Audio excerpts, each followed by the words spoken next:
Здравейте! Днешният урок е за една много интересна, лесна и необичайна плетка с вертикални вити ленти.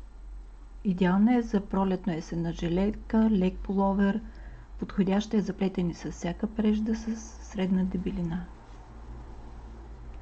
Вижте я. От обратната страна.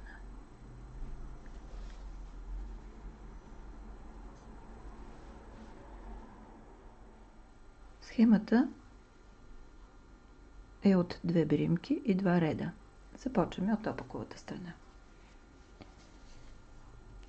Сваляме крайната бримка и следващите 2 бримки изплитаме опакови последния начин. Първо изплитаме втората, правим наметка, след което изплитаме първата.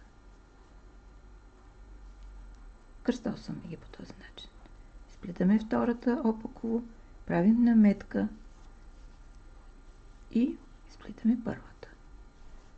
Изплитаме втората, правим наметка, изплитаме първата. Опаково, втората, наметка, опаково, първата.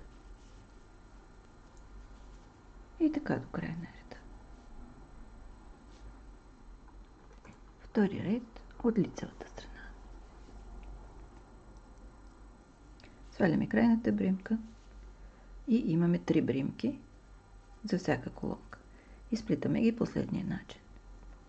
Първата опака, вторите 2 лицева за задната стена. Първата опакова, вторите 2 лицеви за задната стена.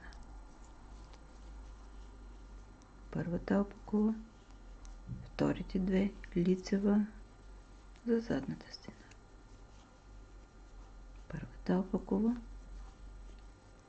вторите 2 лицева за задната стена. И така до края на реда.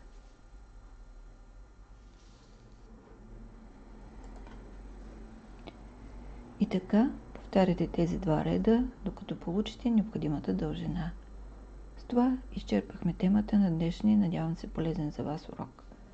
Още информация по подобни теми ще намерите в линковете към описанието под това видео. Благодаря ви, че бяхме заедно. Ако урокът ви е харесал, натиснете бутон лайк. Абонирайте се за канала и за известията, за да гледате всички мои видеа. Пожелавам ви вдъхновение, летете с любов и бъдете щастливи. До скоро!